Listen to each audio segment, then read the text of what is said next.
The July heat pressed down on my parents' backyard as I flipped burgers on the grill.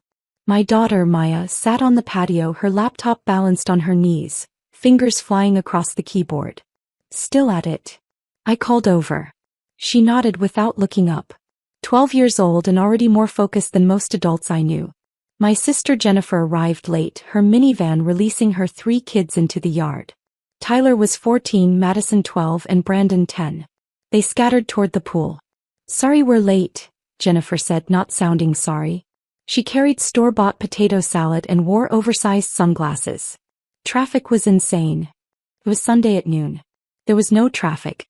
I just smiled and went back to the grill. Jennifer had always been competitive. Everything needed to be compared, evaluated. When I bought my first house, she bought bigger. When Maya was born, Jennifer spent the hospital visit talking about how advanced Tyler had been. "Where's David?" Mom asked, meaning Jennifer's husband. "Golf tournament. Big client thing." Jennifer waved her hand dismissively and headed straight for the cooler. The afternoon progressed normally. Kids splashed, adults traded stories. Maya stayed on the patio with her laptop. "What's she doing over there?" Jennifer asked around 3 o'clock. "Working on a project." "A project?" "It's summer vacation." I shrugged. "She enjoys it." Jennifer's expression shifted into that mix of skepticism and superiority. "You know, too much screen time is terrible for developing brains.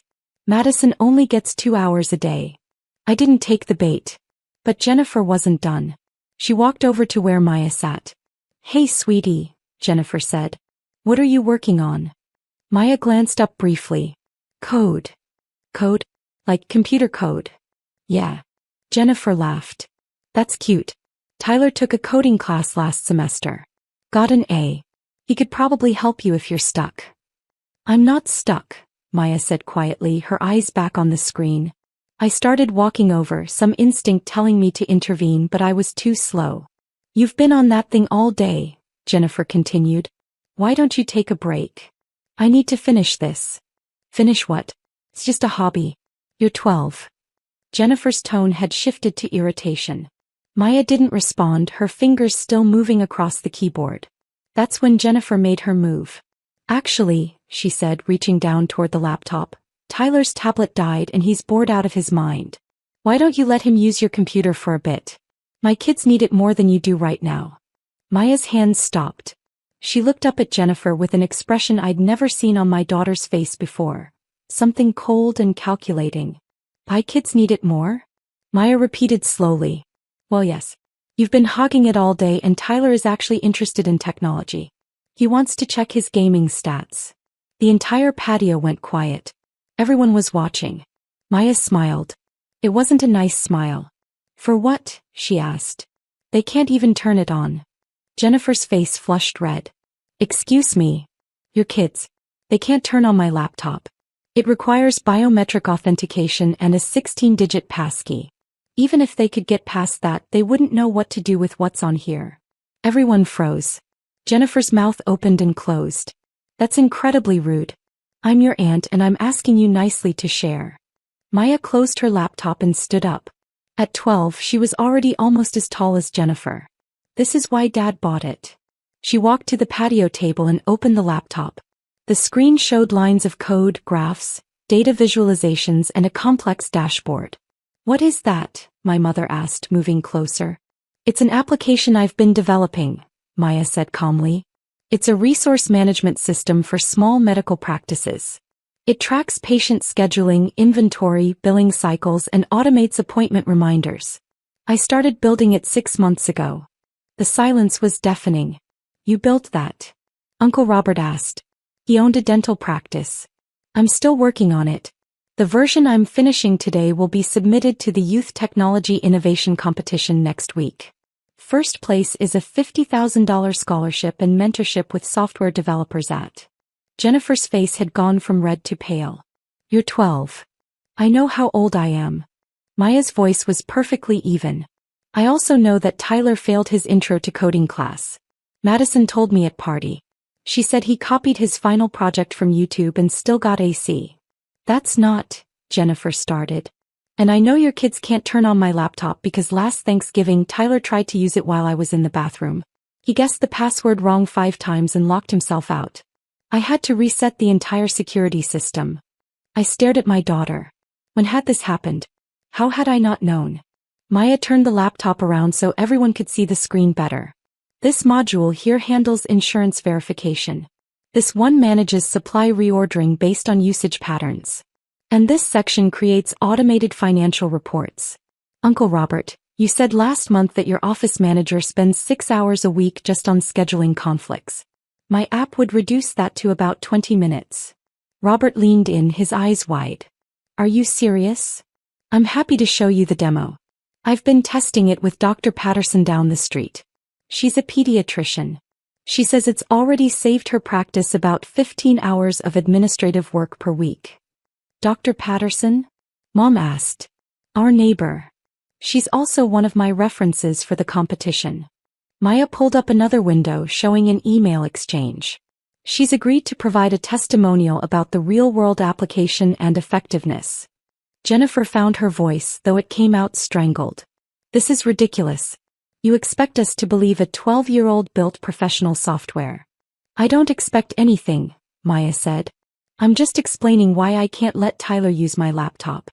The source code alone represents about 800 hours of work. The testing database has real patient data that Dr. Patterson anonymized for me. It's password protected and encrypted. Even if your kids could turn it on, which they can't, I'd never let anyone access this without supervision. 800 hours? I heard myself say. Maya looked at me and for the first time, I saw nervousness flicker across her face. I know I should have told you more about it. But you bought me this laptop for my birthday and said I could use it however I wanted. So I did. My head was spinning. I'd bought her the laptop because she'd asked for it, shown me her grades in computer class, and convinced me she was serious about learning programming.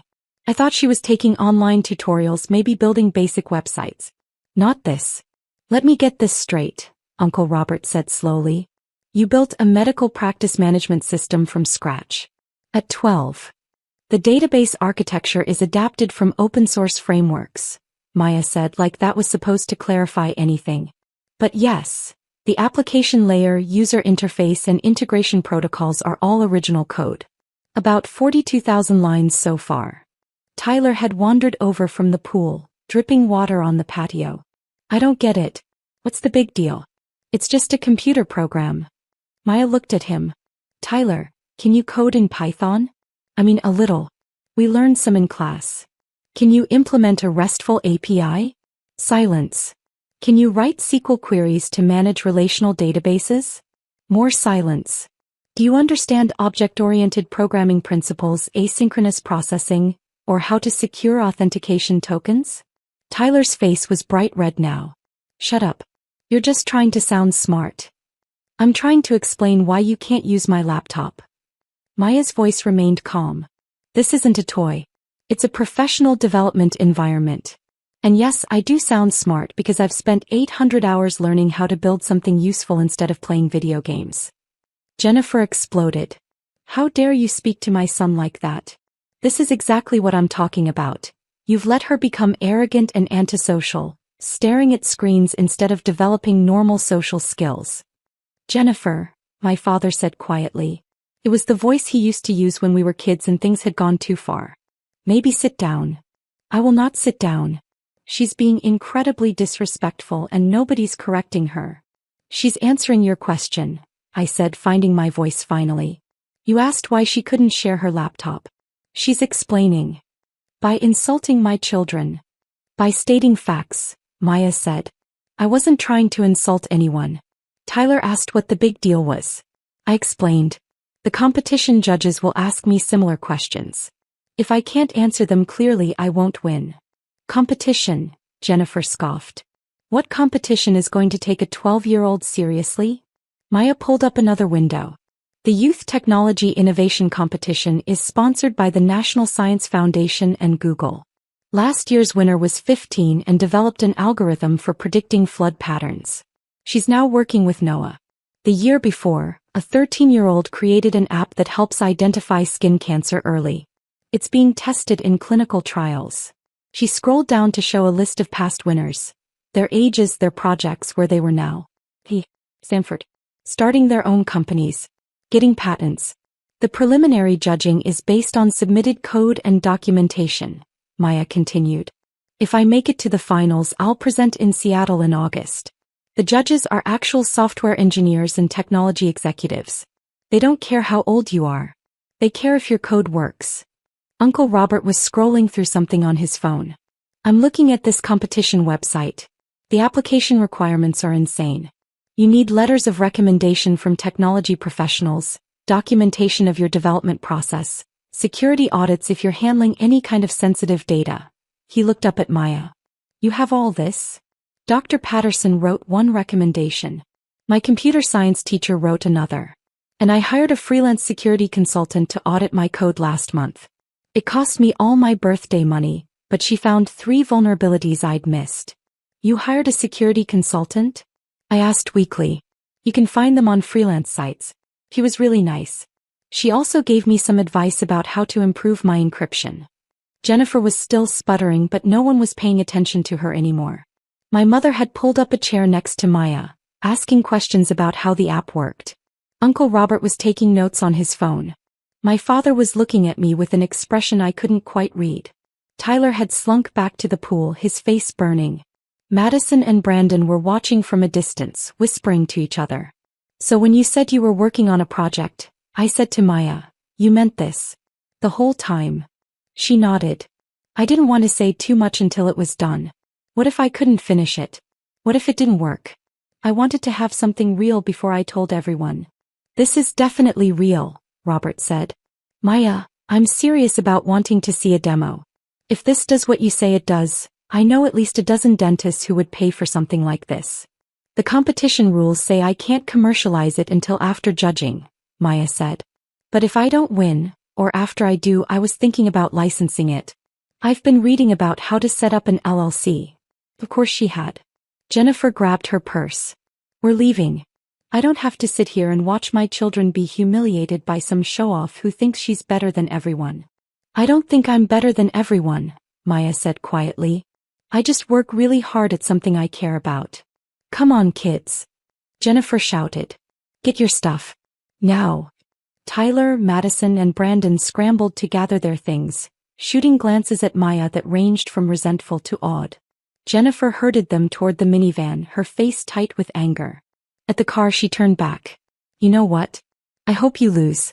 I hope you get to that competition and realize you're not as special as you think you are. Real life doesn't reward arrogant little girls who talk back to their elders. Maya didn't respond. She just sat back down at her laptop and resumed typing. Jennifer slammed the minivan door and peeled out of the driveway. The rest of us stood in awkward silence for a moment. Then Uncle Robert laughed. Well, that was something. I'm sorry, I said to Maya. I should have stepped in earlier. She shrugged, not looking up from her screen. It's okay. Aunt Jennifer's always like that. Still. And I'm sorry I didn't know more about what you were doing. Maya, this is incredible. Now she looked up and she was smiling. A real smile this time. You really think so? Are you kidding? I'm terrified and proud in equal measure. My mother came over and hugged Maya from behind. When do you find out about the competition? Preliminary results in 3 weeks. Finals in August if I make it. You'll make it, Robert said confidently. And when you do, I'm buying everyone tickets to Seattle. We're all going to watch you win. Maya ducked her head, embarrassed but pleased. I might not win. But you might, my father said. And that's what your aunt can't stand, the possibility that you might actually be as good as you think you are. We finished the barbecue with a lighter mood, though Jennifer's absence left an obvious gap. Tyler had forgotten his water bottle and none of us felt like calling to return it. Later, after everyone had left and Maya was still working on her laptop at the kitchen table, I sat down next to her. Hey, I said. Hey. I'm proud of you. Not just for the app but for how you handled yourself today. She saved her work and closed the laptop. I didn't mean to make Tyler feel bad. I know. But sometimes the truth is uncomfortable. Aunt Jennifer's really mad. Aunt Jennifer's really jealous, I corrected. There's a difference. Maya considered this. Do you think I'm arrogant? I thought about how to answer that. I think you're confident. You've earned the right to be. That's not the same as arrogant. Tyler couldn't answer any of my questions. No, he couldn't. But you already knew that before you asked them. She had the grace to look slightly guilty. Maybe a little. Next time, maybe dial it back just a touch. You can be right without making someone else feel small. Okay. She paused. Dad. Yeah. Thanks for buying me the laptop. I smiled. Thanks for using it for something amazing. 3 weeks later, Maya got the email. She'd made it to the finals. Top 15 out of over 3,000 applicants nationwide. I called everyone to share the news. My parents cried. Uncle Robert immediately booked flights to Seattle. I didn't call Jennifer. But somehow she heard anyway. The next family gathering would be interesting.